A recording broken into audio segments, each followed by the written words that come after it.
try to get started to make up for a little bit of lost time. We're running a little bit behind schedule, so I know these afternoon sessions can be a little bit tough. Everybody gets sleepy after a big lunch. I don't mind if you need to grab a cup of coffee, but don't run away too far. Please bring it back to this room and join us for this discussion. I think we're still, here he is, waiting for Pa Afif. But before we get started, maybe I'd just give you a little bit of a background about what we're going to talk about this afternoon. And I hope it's not a tremendous problem that I'm speaking in English first. I believe all of our presenters will be speaking in Bahasa Indonesia, or a mix of both. We'll have some gado-gado this afternoon. Yeah. Distinguished guests, ladies and gentlemen, thank you for attending this afternoon's breakout session on media guidelines on elections. As many of you are well aware, a lack of community support and deeply held social stigmas constitute key barriers to the active participation. Oh, okay, sure. Sure. As I was saying, as many of you are already aware, a lack of community support and deeply held social stigmas constitute key barriers to the active participation of people with disabilities in the exercise of their political rights as citizens, voters, and candidates. Over the next hour, we will also explore how the media, through informed editors, media guidelines, codes of conduct, and other voluntary instruments, can serve as a partner in fostering the overall climate of political inclusion. We are lucky to be joined by Pa Afif, the National Coordinator for JPPR. I will avoid repeating his impressive introduction, as he was just sitting in almost exactly this chair for the last session. So I feel like he maybe needs no further introduction. His bio is in the program conference book. We will also be lucky to hear from Pak Rudi Gunawan, a prolific Indonesian author and journalist, and also from Pak Teguh Santosa, who has mercifully and wonderfully joined us on a last-minute invitation due to the cancellation of one of our previous speakers. Our speakers will each present for roughly 10 to 15 minutes, and then we will use the remaining time for questions and answers. Before we get started, I would like to remind everybody to place their cell phones on vibrate. And if you have to take a phone call, I would ask that you please do so out in the lobby if there's an emergency matter, so that we don't avoid what I'm sure is going to be an interesting discussion this afternoon. As we already heard from Pa Afif's earlier presentation, something as close to 16% of the polling stations that JPPR and Agenda monitored were judged to be inaccessible during Indonesia's previous presidential election. And on a variety of indicators, there remains lots of room for improvement. If we look to the World Health Organization's, the WHO's estimate that as many as 15% of the world population experience a disability of one type or another, that would mean that 28 million voters in Indonesia have a disability, which is more than the number of votes that were received by the PDIP party, the top vote getter in the previous legislative election. So we know that this is a tremendously important issue, yet at the same time, there is a further need for socialization, for awareness raising about this issue. As Joni Yulianto highlighted, there is an extreme need for continued focus on this issue. So what we would like to do this afternoon in this brief 1-hour session is to talk partially about the findings of Agenda's previous work, which is included in your conference packets.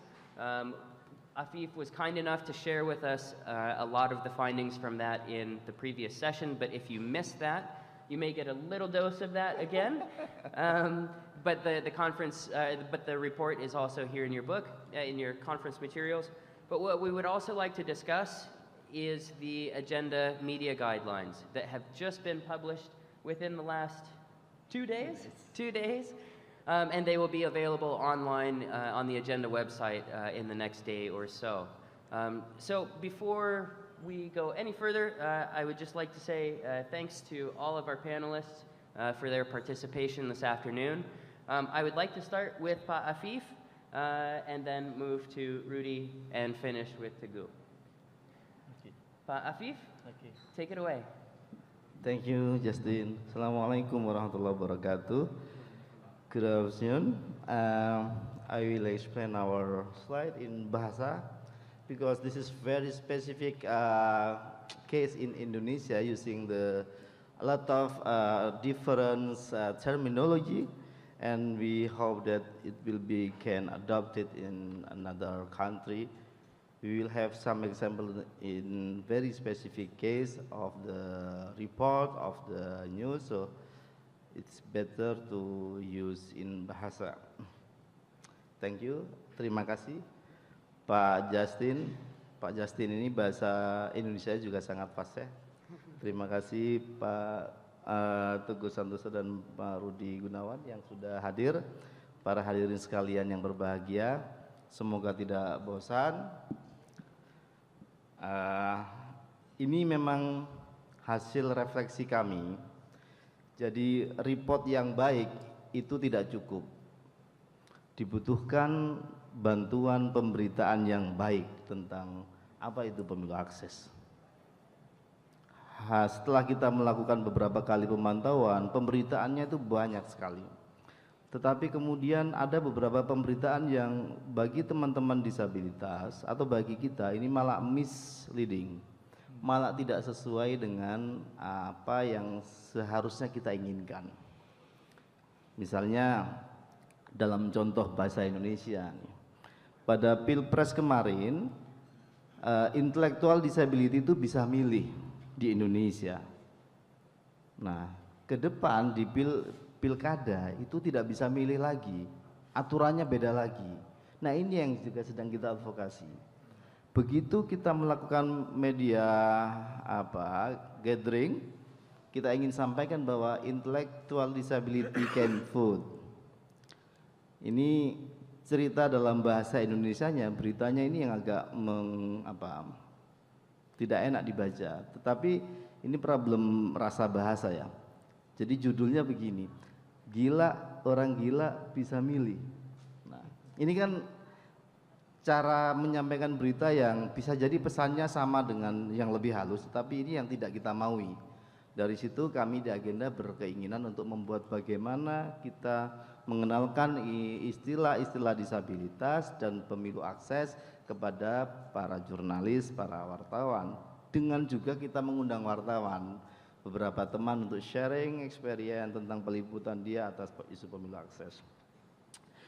Tentu tujuannya adalah untuk lebih memudahkan advokasi hak politik penyandang disabilitas dalam sosialisasi, publikasi di media, kemudian mengurangi kesalahpahaman, misunderstanding yang banyak terjadi di masyarakat terhadap penggunaan terminologi. Misalnya, sekarang teman-teman kita semua tidak lagi menggunakan istilah cacat, disabilitas, difabilitas, kan begitu.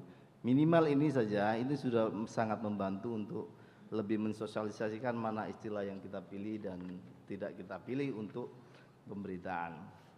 Nah, saya ingin menjelaskan sedikit tentang agenda media guideline ini. Kita ingin memberikan pengantar singkat ke pembaca, siapapun, teman-teman jurnalis, tentang pengertian dari disabilitas. Jadi media guideline kita itu isinya Bapak Ibu sekalian bisa lihat ada pengertian tentang disabilitas, pemilu secara singkat di Indonesia seperti apa, pemilu dan hak penyandang disabilitas, ini yang juga sangat baru dan spesifik. Kemudian peran media untuk pemberitaan tentang pemilu akses, kemudian pelaporan tentang pemilu akses kepada publik gitu. Saya ingin menceritakan saja misalnya pada suatu saat kami agenda melakukan pemantauan. Ini istilah bahasa yang kami ingin sosialisasikan. Kami bertanya kepada petugas di TPS tersebut, kepala TPS-nya, KPPS-nya, di sini ada tunanetra enggak Pak? Untuk besok kita pantau. Tidak ada Mas. Ada tunarungu enggak? Enggak ada. Kami sebenarnya tidak percaya bahwa di situ tidak ada, karena kami dapat informasi bahwa itu ada. Kami muter bagaimana caranya untuk bisa mendapatkan informasi ini dengan segala cara. Akhirnya kami bilang, kalau orang yang nggak lihat, yang nggak dengar, nggak bisa jalan ada. Oh itu banyak Pak. Artinya sangat elementer persoalan soal disabilitas, pengenalan istilah disabilitas di masyarakat di Indonesia ini. Tentu ini yang ingin kita klarifikasi, kita ingin bantu untuk membuat persepsi dan terminologi yang digunakan itu sama. Nanti teman-teman akan bisa melengkapi lagi. Nah ini berdasarkan pengalaman kita saja.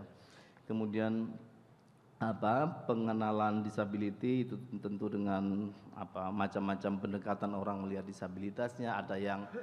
Ada yang pemberitaan banyak sih, baik pemberitaan di TV ataupun radio ataupun media cetak soal disabilitas. Misalnya soal pemilu, itu selalu ada pemberitaan tentang penyandang disabilitas, tapi point of view-nya itu hanya keunikan, itu hanya ini pemilih yang dalam tanda kutip the others gitu, aneh gitu. Tidak ada muatan advokasinya, minus muatan untuk melakukan advokasi bahwa peliputan ini diorientasikan untuk memperjuangkan hak pilih mereka misalnya. Nah ini yang ingin kami lakukan. Ada juga pendekatan yang medis kan, tentu ini di luar keinginan kita untuk menjelaskan ini banyak. Kemudian pendekatan social approach dan pendekatan hak. Nah dalam konteks pemenuhan hak politik penyandang disabilitas, tentu kita ingin pemberitaan itu ada semangatnya, ada rasa untuk memperjuangkan bahwa misalnya pemberitaan tentang tunanetra, disabilitas netra datang ke TPS itu adalah bagian dari menjelaskan ke publik bahwa disabilitas netra punya hak yang sama untuk memilih, jangan dianggap beda. Nah ini yang sebenarnya ingin kita capai. Kemudian di media guideline ini juga ada penjelasan tentang election in Indonesia, kemudian tentang definisi beberapa istilah yang soal disabilitas, soal braille template itu apa dan seterusnya. Jangankan kita kadang-kadang penyelenggara atau teman-teman yang sudah aktif di dunia pemilu saja, ketika kita jelaskan braille template itu apa? Braille template itu memang alat bantu untuk disabilitas netra. Tapi ketika kita minta untuk menyediakan di beberapa KPU provinsi, mereka nggak mau. Ngapain kita buang duit banyak? Mereka berpikir bahwa braille template itu dicetak sesuai dengan jumlah surat suara. Padahal hanya dicetak di satu TPS, satu braille template. Misalnya di Aceh, ini ada ketua Aceh nih, KPU Aceh. Itu ada taruhlah 1000 TPS, pemilihnya 1 juta misalnya gitu. Kita bukan mencetak 1 juta braille template, kita hanya mencetak 1000 braille template. Ini yang berusaha berulang kali kita yakinkan ke penyelenggara di mana-mana, termasuk di pusat. Kalau Bapak Ibu sekalian mau tahu diskusi kita untuk meyakinkan kenapa kita harus mencetak 500-an ribu braille template di TPS Pilpres, itu awalnya ditawar separuh saja. Karena tadi itu alasannya kan tidak semua TPS akan ada disabilitas netra. Kita dengan perspektif right, hak asasi, kita bilang bahwa aksesibel itu semangatnya harus di semua wilayah. Kita nggak bisa berdasar asumsi, maka kita fasilitasi. Nah ini yang kita ingin sampaikan dengan cara pandang bahwa perjuangan aksesibilitas itu butuh juga penyampaian yang benar, pemilihan terminologi yang benar, tentu bantuan dan teman-teman wartawan yang sangat penting untuk lebih mensosialisasikan isu ini. Kemudian kita juga di sini menjelaskan tentang beberapa cara pemberitaan yang bisa dilakukan untuk peliputan pemilu akses. Dan target dari ini semua adalah, pertama kami yakin media mempunyai peranan sangat penting dalam mempengaruhi publik. kemudian melibatkan teman-teman media untuk menjadi agent of change, agent of disability issues. Ini yang kami rasa penting, karena pemberitaan itu sangat penting untuk mempercepat bagaimana publik tahu apa yang sedang terjadi dan kita lakukan. Kemudian yang ketiga adalah pemilu dan isu akses. Akhirnya nanti kita harapkan menjadi isu mainstream dalam pemilu. Bayangan saya ini menjadi isu sebagaimana isu perempuan dalam pemilu di awal-awal tahun 90-an di banyak negara termasuk di Indonesia. Awalnya isu politik dan perempuan juga menjadi isu marginal, tetapi kemudian sekarang menjadi isu yang sudah terbiasa. Politik alokatif perempuan, calon harus, kalau di Indonesia caleg misalnya dari 3 daftar harus 1 perempuan. Nah, bagaimana kemudian isu disabilitas ini juga menjadi mainstream dalam setiap proses penyelenggaraan pemilu. Yang terakhir tentu kita ingin meningkatkan kesadaran publik untuk isu disabilitas ini, dan kita bersyukur sekali memang isu ini menjadi sangat masif sekarang, sangat menjadi perhatian masyarakat untuk diadvokasi dalam proses pemilu dan proses politik lainnya. Memilih, dipilih dan menjadi penyelenggara itu adalah hak setiap orang, hak penyandang disabilitas, hak semua warga negara Indonesia yang memenuhi syarat. Terima kasih, dan terakhir saya tentu ingin berterima kasih sekali kepada Justin ini yang sangat baik sekali merangkum gagasan-gagasan yang ada di kepala kita sehingga media guideline ini sampai di hadapan Bapak Ibu sekalian. Kita berharap nanti di negara-negara lain kita juga punya media guideline serupa dengan muatan lokal yang pasti berbeda dengan apa yang ada di Indonesia. Terima kasih. Thank you. Let's give a round of applause. Thank you, Pak Afif. I think what I'd like to do now is turn to Pak Rudy and ask a little bit more in depth. Why is coverage of disabilities in elections such an underreported issue? How can these guidelines help to shift that mindset and make it a priority issue for the media? And what can be done to promote more of a shift towards greater tolerance and inclusion, especially within the media? Pak Rudy?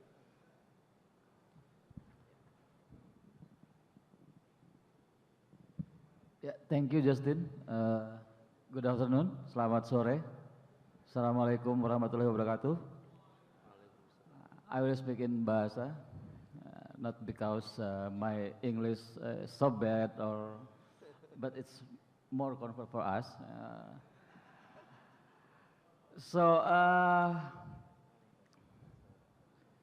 Yang paling penting tadi sebenarnya adalah yang disampaikan Pak Afif tadi, bahwa pemberitaan atau peran media sebenarnya sangat besar, sangat penting untuk meningkatkan awareness, untuk meningkatkan kepedulian masyarakat terhadap isu apapun. Nah, tapi kita dihadapkan pada persoalan yang lebih mendasar sebenarnya. Kita punya ekspektasi sangat tinggi terhadap media untuk memainkan perannya, tapi ketika bicara itu kita berhadapan dengan urusan kualitas media sekarang. Sebenarnya yang paling dilematis di situ. Jadi kalau kita, saya di presentasi mengatakan bahwa jelas sekali senada dengan Pak Afif bahwa reportase yang baik akan membawa pengaruh yang juga sangat baik pada isu disabilitas, ya, untuk memberikan informasi yang lebih akurat, gambaran yang lebih akurat juga, dan otomatis itu akan mengubah persepsi yang mungkin dikonstruksi dengan cara yang tidak tepat. Entah itu atas dasar nilai apapun, ya, kultural, sosial, mungkin agama juga. Nah, di sini persoalan peran media itu sangat membingungkan buat saya ketika harus ngomong, oh kita punya harapan seperti ini. Tapi ternyata kualitas media kemudian masih jauh dari yang kita harapkan. Itu persoalan besar pertama, PR kita pertama. Mengembalikan lagi kualitas media pada perannya yang seharusnya memang mereka jadikan sebagai pegangan, sebagai idealisme. Itu yang pertama, yang paling penting. Jadi kita harus menyadari hal ini. Kemudian berikutnya,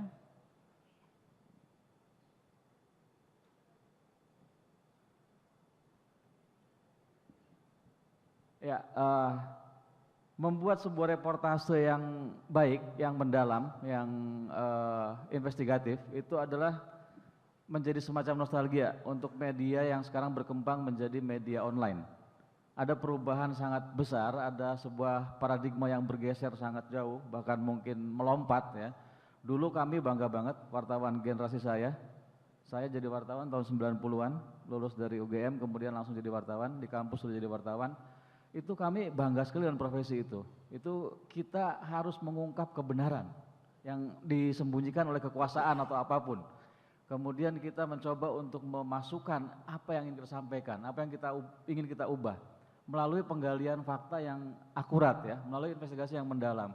Dan ketika berhasil mencapai itu, maka kalau kita bicara persoalan disabilitas yang pertama, terkait hak-hak politiknya adalah persoalan pemberdayaan, kita akan ngomong pada persepsi. Mengubah persepsi itu urusan media yang utama, artinya tools yang paling bisa diandalkan adalah media, mengubah persepsi. Memang di sini ada menjadi semacam gerakan sosial budaya, semacam cultural movement gitu ya untuk mengubah persepsi, tapi toolsnya tetap media. Kalau kita lihat di sini yang menguasai kemudian masuk ke medianya juga, kenapa media tidak menganggap isu disabilitas sebagai satu persoalan serius? Ternyata itu akarnya sama dengan sikap masyarakat, yaitu konstruksi dari persepsi terhadap disabilitas yang masih hitam putih menganggap itu dalam dikotomi normal dan tidak normal, sehat dan tidak sehat, putih dan hitam, dan lain sebagainya. Jadi dikotomi yang dibentuk oleh kultur ini kemudian juga membuat disabilitas berada dalam satu wilayah yang benar-benar di luar wilayah kehidupan masyarakat, di luar tatanan. Begitu kita menjustifikasi, ini semacam justifikasi yang sangat kuat ya, bahwa kamu tidak normal, selesai sudah. Maka semua hak dia, semua ruang dia untuk mengekspresikan dirinya, untuk hidupnya kemudian hilang. Nggak bisa, dia nggak akan pernah bisa jadi normal. Teman-teman yang punya masalah dengan sekarang diperjuangkan oleh Nova Rianti, oleh Yani Rosa ya, soal masalah kejiwaan, itu masih ada lumayan loh. Dalam arti gini, ketika dia dirawat, mengalami terapi, kemudian dia anggap sembuh, masyarakat masih terbuka untuk menerima dia lagi. Tapi kalau kita netra, selamanya ya netra. Dia nggak pernah kemudian dianggap sehat. Mau naik pesawat dia harus tanda tangan menyatakan dirinya bahwa sakit. Siapa yang sakit gitu ya? Nggak ada yang sakit. Joni Julianto baik-baik saja. Otaknya cerdas banget gitu kan. Double degree di mana gitu kan, membingungkan anak itu kan. Jonah Damanik juga baik-baik saja misalnya. Nah ini saya juga merasa wah ini benar-benar kurang ajar dalam arti yang sangat serius. Mereka nggak bisa sembuh ketika mereka dicap sebagai tunanetra, mulai dari low vision atau segala macam, akhirnya selesai sudah hidup mereka. Ruang-ruang gerak mereka terampas, ruang untuk berkebudayaan, ruang untuk melakukan aspirasi politiknya, semua nggak ada, semua hilang kemudian. Kalau teman-teman yang terkait dengan gangguan kejiwaan, yaitu setelah mengalami terapi, sembuh, masyarakat menerima. Ketika mengalami gangguan lagi, orang hanya akan bilang, oh kumat. Kumat, tapi dia masih bisa untuk balik lagi. Oke, berikutnya, saya bisa ngomong panjang kalau soal disabilitas ini, agak repot nih. Nah, yang tadi itu, bahwa reporter nggak bisa lepas dari konstruksi itu, dari bias itu. Dia dibentuk sebagai bagian dari masyarakat. Media, pada perkembangannya tadi, sekarang setelah menjadi media online dengan karakter yang sangat berbeda, berita-berita yang singkat, tidak mendalam, sehingga kita kemudian puas hanya dengan oh ada ini terjadi, oh ada ini terjadi lagi, dan semua peristiwa cepat sekali bergulir, cepat sekali terjadi. Kita nggak sempat melakukan satu pengendapan, nggak sempat memikirkan apa-apa, sudah dihajar lagi ini segala macam. Jokowi terkait soal Budi Gunawan dan kemarin kawan Bambang Wijoyanto, sekarang tiba-tiba ngomong ribut soal akun Twitternya, dan kita bingung gitu kan, semua ribut di Twitter, semua ngomongin itu segala macam. Terus saya ngomong tadi ada Budiman, ada beberapa kawan di Twitter, mereka bilang ini isu utamanya KPK sama ini, saya bilang enggak, ini isu ini penting juga untuk memperlihatkan bahwa kita emang bodoh. kebodohan ini jelas di sini gitu kan. Nah, terus berkembang. Terus gitu. Kita dihajar terus oleh peristiwa-peristiwa. Jadi kalau orang korup pun kemudian sekarang enak saja. Korupsi akan ada menjadi satu pemberitaan media selama sekian lama, kemudian hilang, kemudian dan sebagainya. Nah, yang nggak bisa hilang adalah perubahan-perubahan mendasar. Lagi-lagi kawan-kawan disabilitas menjadi sangat relevan untuk menjadi sebuah tantangan apakah kemudian penguasa, kemudian media sudah berpihak pada rakyat atau belum gitu kan. Selama mereka nggak ngurusin mengakomodasi, menyediakan ruang, aksesibilitas, maka belum. Nah, untuk mengubah semua itu, yang pertama kita lakukan, kalau kita kronologisnya, kita harus berpikir bagaimana menciptakan sebuah media yang punya kepedulian khusus, punya konten khusus.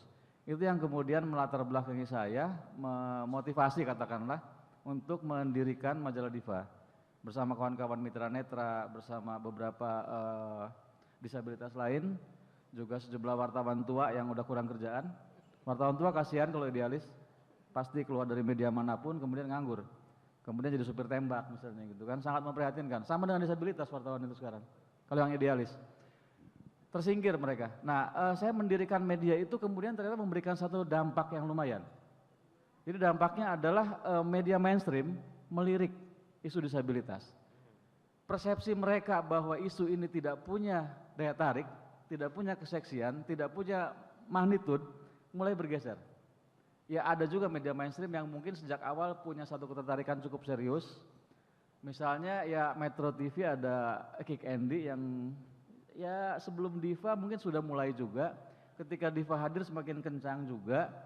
Memperlihatkan rating dia bagus sekali gitu kan. Cara mungkin karakter Andi Noya, cara membawakan itu punya peran sendiri juga. Tapi intinya asumsi bahwa isu disabilitas tidak seksi sebenarnya sudah mulai gugur. Sudah mulai terpatahkan. Seksi banget kok. Kalau kita membayangkan bagaimana misalnya Cucu Saida dengan Faisal Rusdi saling mencintai gitu kan. Oh, itu wah human interest yang dahsyat gitu kan. Risnawati dengan siapa John kalau nggak salah ya misalnya itu semua cerita-cerita yang dahsyat yang kalau dikemas dengan tepat, kalau ditulis dengan menarik itu menarik semua orang untuk membacanya.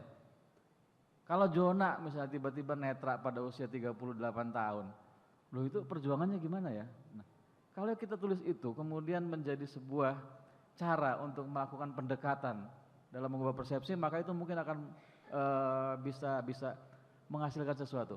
Syaratnya wartawannya harus bagus, lagi-lagi itu. Kemudian ya kita belum bisa berharap isu disabilitas akan masuk ke headline, belum. Mungkin akan bisa, tapi pasti ada newspeak, pasti ada cantelan. Misalnya ketika ngomong pendidikan menjadi persoalan serius. Tadi saya ngobrol dengan si Slamet, ya kan? Wah, dia kan di Universitas Brawijaya yang baru saja disoroti soal begitu banyak buka prodi. Ternyata nggak siap. Begitu banyak buka jurusan sampai tingkat doktoral ternyata nggak siap. Nah, soal seperti ini kemudian kan membuat apa ya? Kita berharap pada faktor kedua adalah pendidikan untuk mengubah persepsi, untuk mengubah semuanya. Kalau tadi media punya peran strategis, kemudian yang kedua berikutnya adalah pendidikan. Mau nggak mau kita harus bicara bagaimana sistem pendidikan itu kemudian bisa inklusif. Bahasa yang kemudian dikampanyekan juga oleh kawan-kawan disabilitas, semuanya ngomongin inklusi, dan sampai sekarang gaungnya mungkin belum kerasa ya. Kalau kita ngomong kampus yang sudah inklusi sangat sedikit juga sebenarnya. Kalaupun sudah inklusi, PR-nya masih banyak banget. Jadi ini panjang nih. Tapi kalau kita mau ngomongin ini sebagai satu hal yang seolah-olah nggak bisa diatasi, juga tidak gitu kan. Sekarang membuat skala prioritas, itu yang penting menurut saya. Mengambil peran apa pendidikan, mengambil peran apa media. Nah, yang paling prioritas bagi pendidikan tentu adalah sebuah sistem yang kemudian bisa mengakomodasi. Yang fisik dulu misalnya kan, bahwa fisik, atau yang lebih prinsip lagi. Kalau sekarang jadi guru atau jadi dosen itu masih membuat persyaratan sehat jasmani rohani, dengan pemahaman yang sangat definitif apa ya? Kalau sehat jasmani berarti seluruh bagian tubuhnya utuh.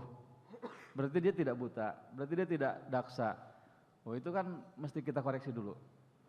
Itu kan sudah menutup ruang-ruang yang seharusnya bisa dimasuki oleh disabilitas. Nah kita ngomong pendidikan, peran-peran seperti itu sangat strategis untuk diambil oleh lembaga pendidikan apapun untuk melakukan perubahan. Yang paling basic lah, semua persyaratan untuk menjadi anggota DPR misalnya, untuk menjadi komisioner KPK, untuk menjadi apapun, masih mencantumkan sehat jasmani rohani. Harusnya ya sehat gitu kan, tanpa mengatakan jasmani dan rohani. Nah sehatnya itu kemudian bisa kita formulasikan bareng dalam sebuah definisi baru, dalam sebuah rumusan yang inklusif. Kurang berapa menit? Sudah habis ya? 2 menit lagi. 2 menit. 3 menit. Oke, yang berikut ini teknis ya, artinya bagaimana saya melihat media massa dari sisi bahasa pun masih sangat terbatas ketika mencoba untuk mengangkat isu disabilitas. Masih terjebak dalam satu konstruksi yang sama, yang dasarnya tadi itu, normal tidak normal. Ketika ngomong tunanetra, bahasa eufemisme warisan Orde Baru masih bicara. Misalnya orang yang kurang beruntung itu. Lu yang kurang beruntung siapa? Yang menentukan seseorang beruntung atau tidak siapa? Nah kalau Joni setiap hari ketawa-ketawa apa dia nggak beruntung gitu kan? Artinya kita media juga media bahasa, ya politik bahasa selama 32 tahun Orde Baru berkuasa juga sangat menentukan apa yang kemudian kita pakai sekarang sebagai bahasa sehari-hari kita. Itu perlu kita perbaiki. Jadi wacana bahasa juga PR besar buat media. Bagaimana ini disabilitas kemudian menjadi sebuah semiotika sendiri, memiliki diksi-diksi yang tepat, itu masih PR.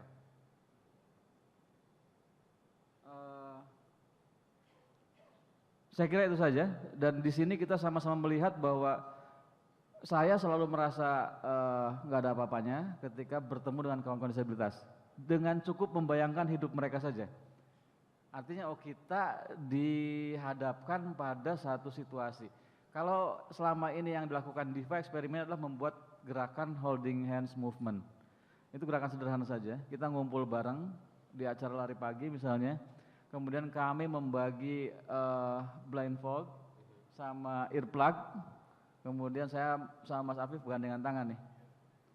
Anda ditutup matanya pakai blindfold, saya ditutup kupingnya pakai earplug. Kita jalan keliling ini aja misalnya, Monas gitu kan, atau keliling ke taman, berhenti sesaat untuk meraba-raba misalnya pohon, merasakan pengalaman sebagai tunanetra secara langsung. Nah ternyata itu kemudian sangat bermanfaat untuk membangun persepsi yang benar dan menumbuhkan empati, bukan simpati. Saya kira itu saja. Terima kasih Justin.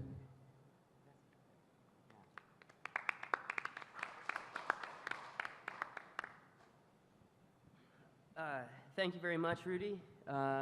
Thank you for your insights and sharing some of your experience and your thoughts. I'd like to turn now to Gu to talk a bit more in detail about what is being done, what can be done to make this a larger issue within Indonesia, but also within the ASEAN region. Teguh? Thank you, Justin. Everybody, good afternoon. I would like to use this opportunity to speak with you in Indonesian language. Yang pertama, saya memang baru mendapatkan undangan itu kemarin untuk menggantikan rekan saya, Margiono, yang berhalangan hadir hari ini, dan beliau menyampaikan permohonan maafnya karena tidak bisa hadir dan terpaksa mengirimkan KW3, ya, yaitu diri saya. Ini tema yang sangat menarik sekali dan saya yakin Anda semua di ruangan ini maupun di luar sana juga merasa bahwa ini memang isu yang penting. Tetapi kita semua tahu bahwa Indonesia ini adalah sebuah negara tropik. Nah, negara tropis itu banyak musimnya. Ada musim hujan, ada musim panas, ada musim buah-buahan. Ya. Nah, pembicaraan mengenai disabilitas atau disability ini juga menurut saya jadi semacam musim di Indonesia ini. Ketika kita sedang dekat pada pemilihan umum misalnya, kita bicara tentang akses terbaik yang harus dimiliki oleh kaum difabel atau kaum disable. Nanti lewat musim itu kita lupa lagi. Dan berikutnya akan terjadi lagi pembicaraan yang sama, tetapi tidak ada satu hal pun yang dikerjakan. Karena memang dia hanya menjadi isu musiman. Dan bukan hanya tentang disability sebetulnya yang menjadi isu musiman di Indonesia. Banyak hal, banyak pekerjaan rumah yang harusnya sudah kita kerjakan sejak kapan gitu, tapi sampai hari ini masih berkutat pada level wacana saja. Nah, kebetulan hari ini memang kita sedang berbicara tentang kaum difabel di dalam pemilihan umum. Kita tidak bisa juga memang menurut saya menyalahkan media. Benar bahwa media itu penting untuk mentransform sebuah gagasan menjadi action. Tapi menyalahkan media menurut hemat saya itu adalah sebuah kesia-siaan. Karena sesungguhnya media itu adalah refleksi atau wajah dari society, dari masyarakat. Apabila kita menyepakati banyak pekerjaan media yang tidak seperti yang kita bayangkan, itu juga sebetulnya berarti bahwa masyarakat kita ini memang tidak ideal seperti yang kita harapkan. Bagaimana misalnya kita mengharapkan jurnalis atau perusahaan media punya ketertarikan pada isu disability. Ketika misalnya secara umum, masyarakat juga tidak menganggap ini sebagai sebuah isu yang penting untuk mereka bicarakan. Disabilitas itu sepemahaman saya sampai sekarang masih menjadi isu komunitas atau isu keluarga. Hanya dibicarakan kalau di dalam keluarga itu ada anggotanya yang menjadi penyandang disability. Sama seperti autisme, anak kedua saya itu autis. Nah, isu autis juga menjadi isu yang sifatnya komunitas atau isu yang sifatnya isu keluarga. Karena ada anggota keluarga yang menjadi anak berkebutuhan khusus, maka dia ramai dibicarakan. Dan kita sangat sensitif dengan hal itu. Tetapi di luar rumah sana, ya itu bukan isu orang. Nah, betapapun sakitnya media, saya pikir kita tetap tidak bisa menyerah kalah. Tetap harus ada upaya, Justin saya kira yang harus dilakukan, untuk mengkampanyekan isu-isu yang berkaitan dengan disability ini. Saya hendak memperkenalkan seorang tokoh yang wajahnya sudah ada di depan ini, namanya Sabar, orang Solo, pendaki gunung, yang karena sebuah kecelakaan kereta api di Purwakarta tahun 90, dia harus kehilangan kaki kanannya. Mungkin Anda sudah tidak asing lagi dengan nama Sabar, karena beliau saya kira sudah diliput oleh banyak media akhirnya, muncul juga di beberapa kali televisi dan digunakan, dimintai bantuannya juga oleh pemerintah untuk menjadi atlet pembawa obor ketika Para Games tahun 2012 kalau saya tidak salah atau 2011. Tapi yang mungkin Anda tidak tahu adalah bahwa promotor Sabar itu orang yang sedang berbicara hari ini. Ya, saya maksudnya. Saya mempromotori Sabar untuk mewujudkan mimpinya. Apa mimpi Sabar? Mimpi Sabar adalah mimpi yang dimiliki oleh setiap pendaki gunung, yaitu menaklukkan Seven Summit atau menaklukkan 7 puncak gunung di dunia. Sabar datang kepada kami akhir tahun 2010. Dia mengeluh, dia bilang, saya ini mau mendaki Seven Summit. Saya sudah kemana-mana, dia orang Solo ya, saya sudah ke Pemerintahan Solo, ke berbagai instansi dan seterusnya, tidak ada yang peduli. Saya minta tolong Pak Teguh bagaimana caranya supaya saya bisa mendaki Seven Summit. Saya bilang, Mas Sabar, mungkin Mas salah alamat juga, karena saya pasti tidak punya kemampuan untuk membawa Mas ke 7 puncak gunung di muka bumi tertinggi. Tapi coba kita sama-sama usahakan apakah ini bisa atau tidak. Nah, kemudian kita mulai kampanyenya, kampanye Sabar Gorki. Dan saya pikir ini bagian dari edukasi publik. Ketika ruang di media, cetak, online, apalagi tayangan televisi yang begitu mahal, tidak bisa memberikan kesempatan atau tidak bisa memberikan full coverage kepada orang-orang seperti Sabar ini, harus ada upaya lain. Karena media itu kan bukan cuma koran, bukan cuma online, bukan cuma televisi. Media itu ya medium. Apapun yang bisa digunakan untuk mentransfer informasi, mentransfer keyakinan, kepercayaan dan seterusnya, gagasan dan seterusnya, itu adalah media. Maka saya bilang, oke, kita akan gunakan online kita, dan kita akan gunakan media-media lain yang mungkin kita lakukan. Saya adalah pemimpin redaksi di Rakyat Merdeka Online, itu adalah media politik. Kalau Anda tahu korannya Rakyat Merdeka, Anda tentu paham, itu koran politik. Nyaris nggak ada urusannya dengan isu-isu disability ini. Tetapi saya yakin, bahwa kebijakan negara itu hanya bisa lahir dari proses politik, maka tentu ada hubungannya, ada benang merahnya. Nah, apa yang kita lakukan? Coba slide berikutnya. Bulan Mei tahun 2011, Sabar memanjat Tugu Selamat Datang. Ini menantang. Dia menghabiskan waktu 10 menit.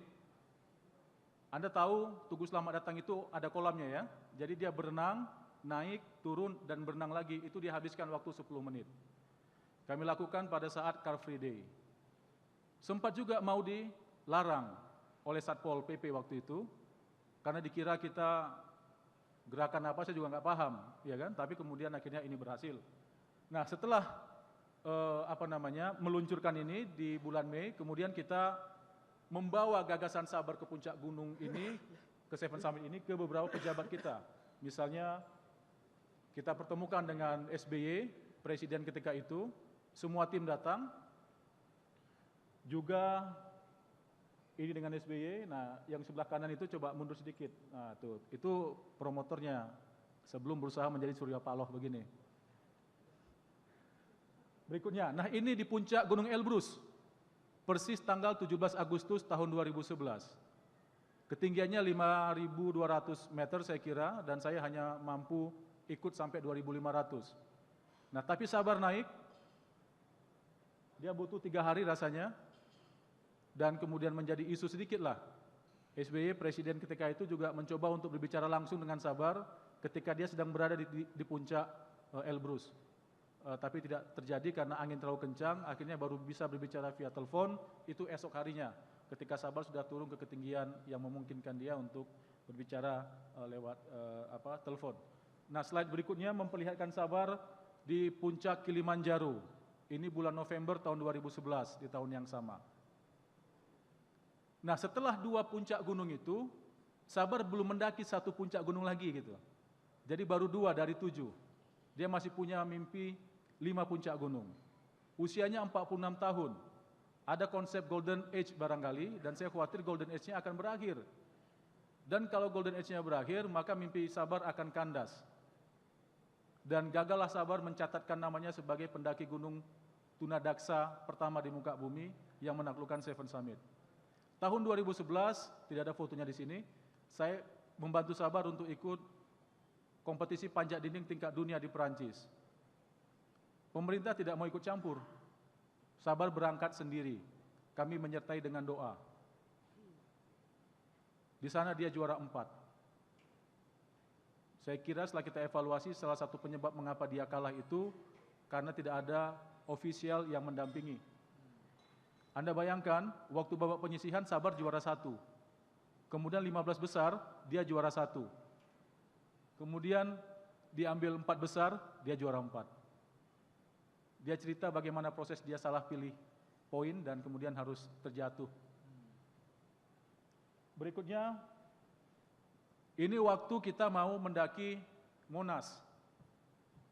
Monas, waktu itu gubernurnya masih Pak Fauji-Bowo. Ya, kita kira mungkin tertarik juga dengan isu ini, ya kan? Tapi tidak terjadi di masa Fauji-Bowo.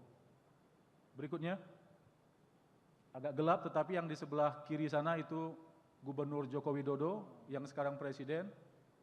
Fauji-Bowo meninggalkan balai kota, datang Jokowi, kita sampaikan juga mimpi ini.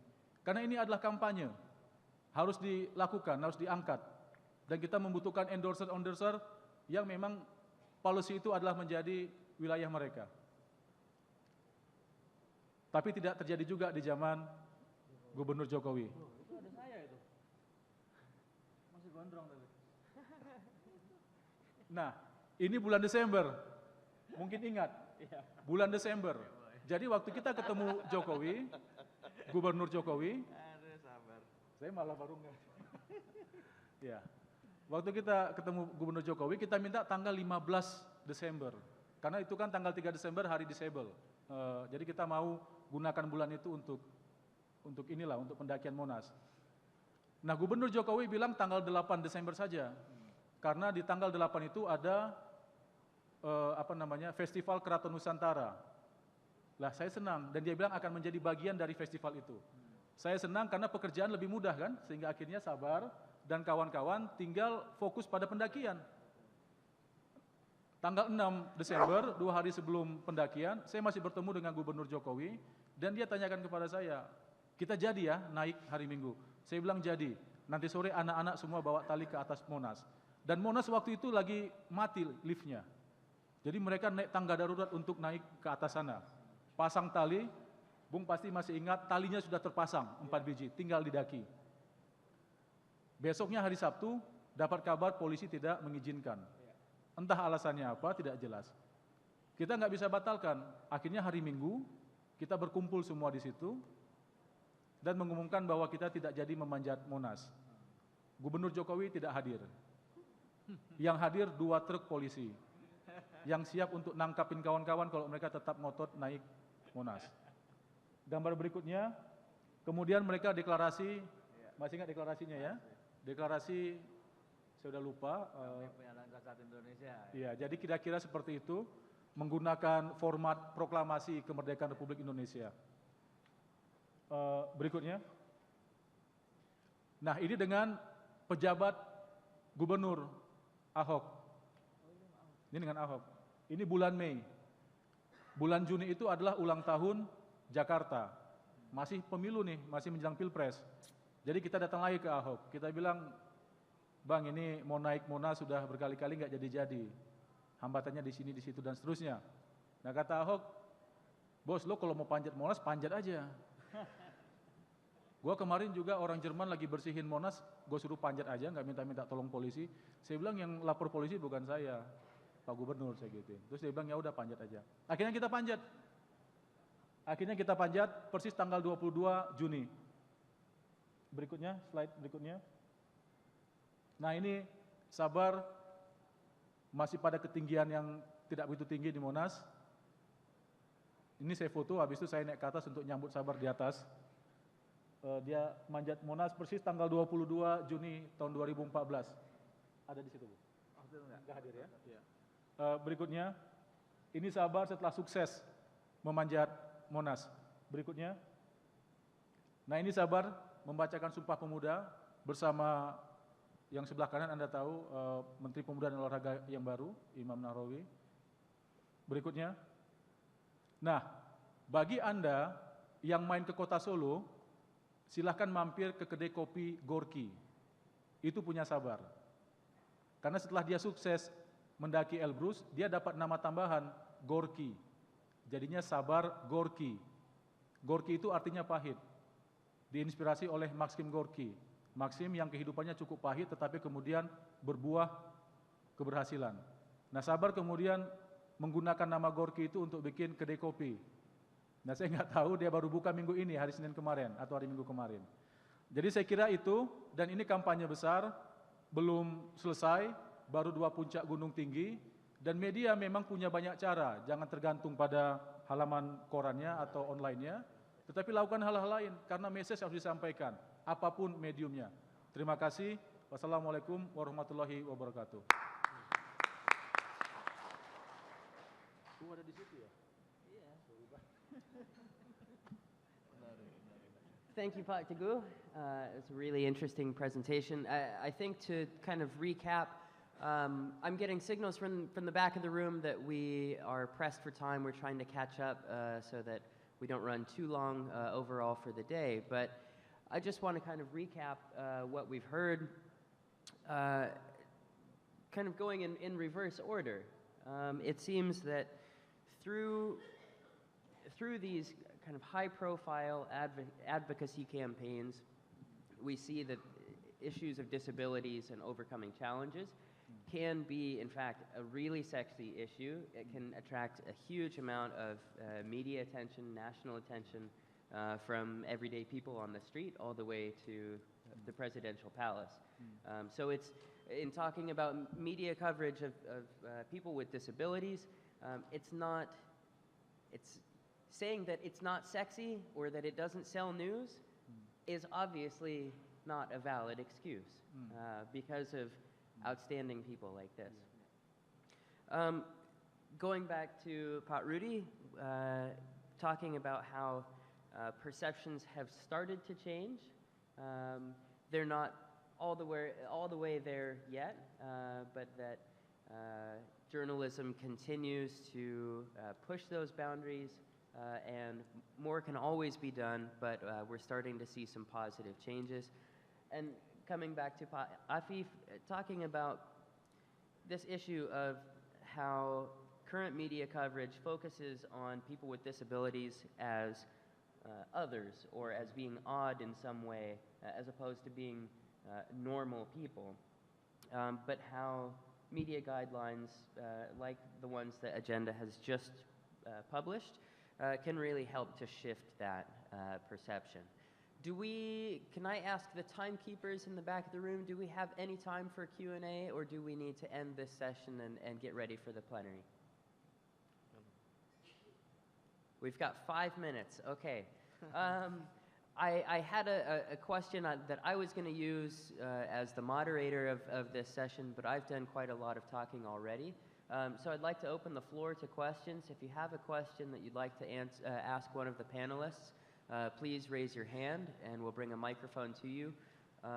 Please keep your questions short and to the point so that our speakers have an opportunity to respond. Does anybody have any questions? Sir, in the back. Oke, terima kasih. Saya Permasalam Syah dari PPDI. Menarik sekali paparan yang disampaikan oleh Mas Rudi, terus Mas Teguh, dan sebelumnya tadi. Memang kita sebagai disabilitas kudu rada narsis sebenarnya.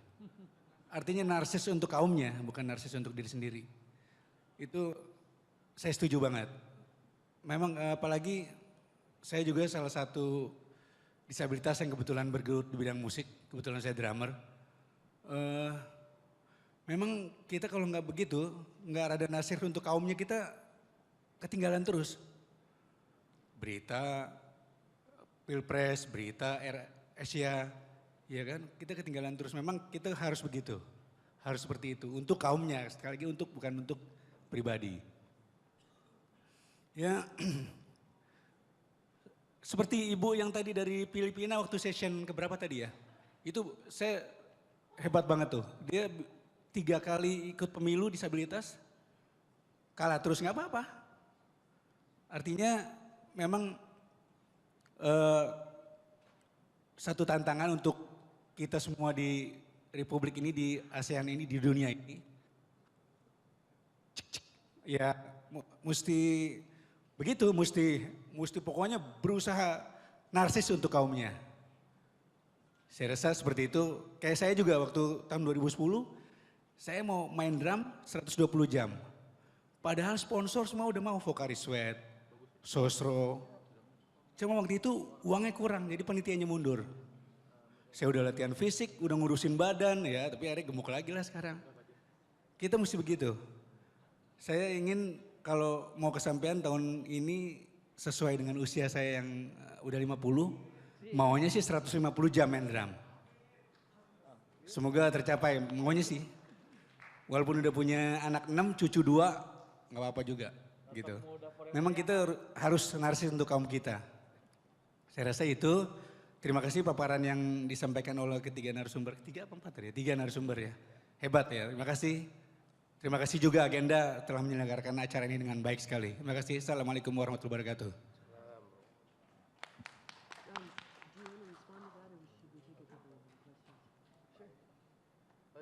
Ada satu lagi pertanyaan? Hello. Good afternoon. I'm representing the Institute on Disability and Public Policy. Would you agree that education plays a major role in changing the perception of media towards person with disability?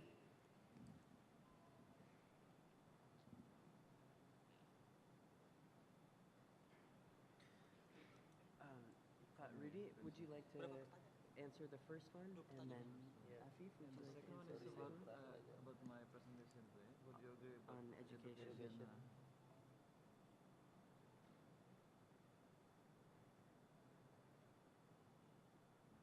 Okay, go Ya, Mas Alam ini teman lama juga, jadi dia punya band namanya Diferensia Band. Diferensia itu semua pemainnya adalah disabilitas. Mayoritas emang netra ya Mas Alam ya.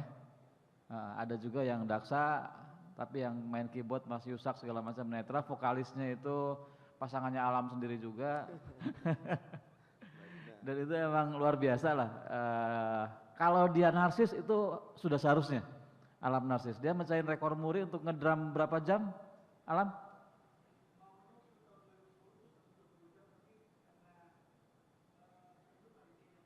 Yang tercapai berapa jam? Belum kesampaian?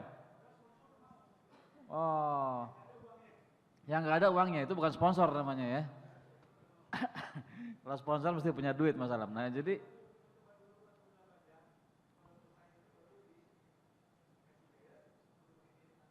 oke. Ya jadi saya setuju dengan strategi juga yang disampaikan Mas Teguh tadi ya, bahwa kita memang harus ngakali media, quote and quote ya. Kalau media begitu banyak bebannya, begitu banyak kepentingannya, sehingga kualitasnya jadi sangat menurun, bahkan untuk hal-hal yang sangat mendasar, maka kita harus kreatif. Kita bisa munculin pendekatan-pendekatan baru, yang memang juga ini bisa memunculkan semacam dilema atau polemik juga. Artinya gini, ada teman-teman disabilitas yang tidak mau menjadi objek media. Itu juga satu sikap yang harus kita hargai. Jadi saya ingat sekali Galuh Sukmara, seorang tunarungu, lebih suka disebut tuli, yang luar biasa lah. Dia menegaskan sikapnya untuk tidak mau diekspos media. Dengan pertimbangan yang juga sangat masuk akal. Artinya dia mengatakan bahwa saya tidak mau menjadi role model untuk tunarungu lain di Indonesia, untuk anak-anak tunarungu yang begitu banyak di Indonesia. Kalau semua ibu kemudian mengatakan pada anak tunarungunya, kamu harus seperti Galuh, maka ketika anak-anak itu gagal menjadi seperti dia, dia merasa dia punya guilty feeling yang sangat besar kemudian kan. Nah itu sikap juga yang harus dihargai. Jadi ada dilema-dilema yang belum selesai memang. Ada hal-hal yang memerlukan sebuah wisdom, sebuah sikap yang benar-benar tepat. Artinya bagi saya, ketika dalam satu acara saya menyusun guideline jurnalistik untuk peliputan isu-isu disabilitas bersama dengan ILO, ada perdebatan. Waktu itu Arya Indrawatri dari Mitra Netra, sekarang ketua Pertuni perempuan pertama ya, Arya. Nah itu mengecam keras Arswendo, salah satu suhu saya, guru jurnalistik saya lah ya, dan penulis. Arswendo mengatakan begini, kalau sekarang TV memasukkan liputan tentang disabilitas pada acara unik, bareng dengan sapi berkaki 4, ya kan? Atau monyet bermata 3 misalnya gitu loh. Tiba-tiba ada disabilitas bisa main piano misalnya, atau main drum seperti Alam. Itu bagi Arswendo, dia mengatakan dengan tegas, enggak apa-apa, rebut dulu ruangnya di medianya. Seperti tadi strategi Mas Teguh dengan mengangkat Sabar ya, rebut dulu ruang di media. Kepentingannya sekarang merebut ruang. Bagi saya itu berpikir proporsional dan prioritas. Cara berpikirnya Wendo. Bagi Arya itu kurang ajar sekali. Loh kami kok disamakan dengan sapi berkaki 5 misalnya gitu kan. Nggak bisa juga dong. Itu nah ini ada pertentangan, ada dilema. Tapi kita yakin ada kompromi, ada titik temu yang bisa kita cari. Ada usaha saling menjelaskan. Nah soal tadi pertanyaan would you agree about education and journalism? The question is Menurut Bapak ini pendidikan itu punya peran besar atau pendidikan atau jurnalismenya? pendidikan buat orang jurnalis. Follow-up question. I mean to say we need to educate media about awarenessing about the positive way of about disability. Sometimes media talks about negative things because there are the things that easily makes money. Yeah. So why not change the perspective of media to have a positive outlook or stories about persons with disability? Because we have a lot of leaders, achievers all over the country. So I mean to say we have to make them aware that we are here, we exist. That is what we are here for. Thank you very much. I totally agree with you, but it is hard and difficult to educate media. It's very hard. They have their own perspective. They are a business entity. They have a, more industrial aim, more industrial goals, and they have a lack of idealism. So if you want to educate media, you have to find a creative way. To find a creative way, that's the key word. You cannot educate media without a creative way.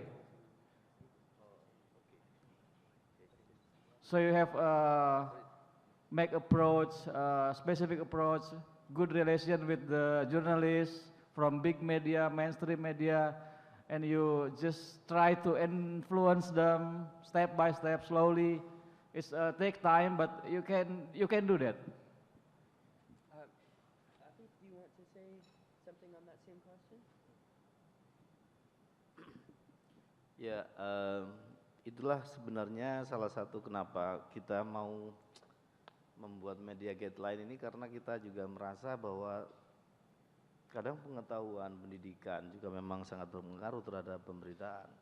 Nah, persoalannya kan kita tidak ingin menyalahkan media, tetapi teman-teman media juga belum tentu mengerti ini peristilahan-peristilahan pemilu akses tentu dalam konteks ini atau istilah-istilah disabilitas.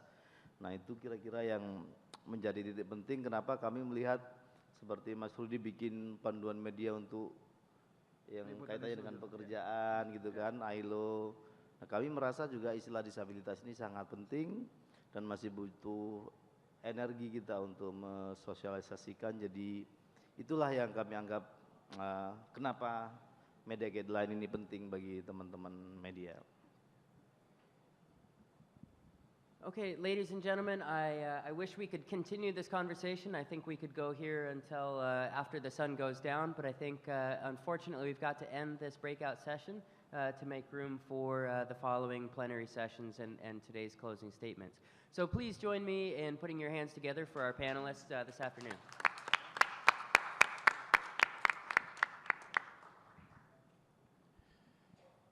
Thank you, Justin. And ladies and gentlemen, that concludes our session on media guidelines on election. Please give another round of applause to our speakers as well as the chair of the session.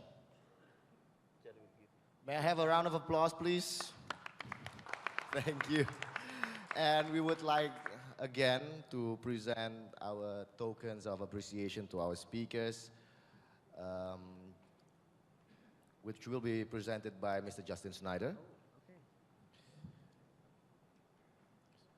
The first one will be handed over to Mr. Afifuddin.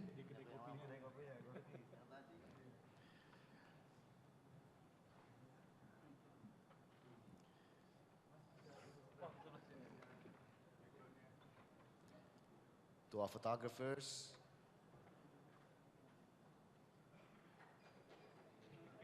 please take the pictures. Thank you. The next one goes to Mr. Teguh Santosa.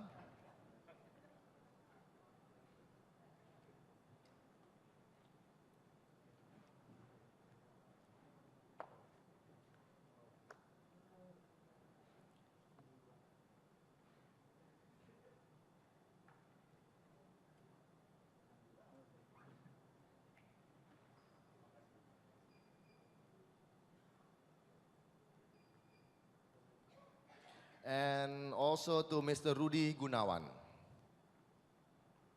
which will be followed by a photo session of all speakers and chairman.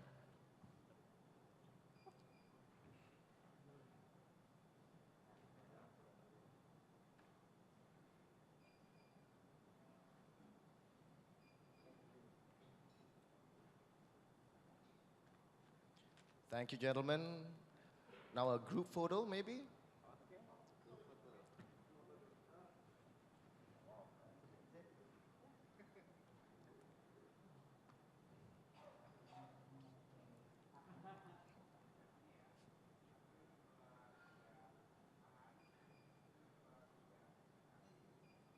Thank you, gentlemen. Please return to your seats.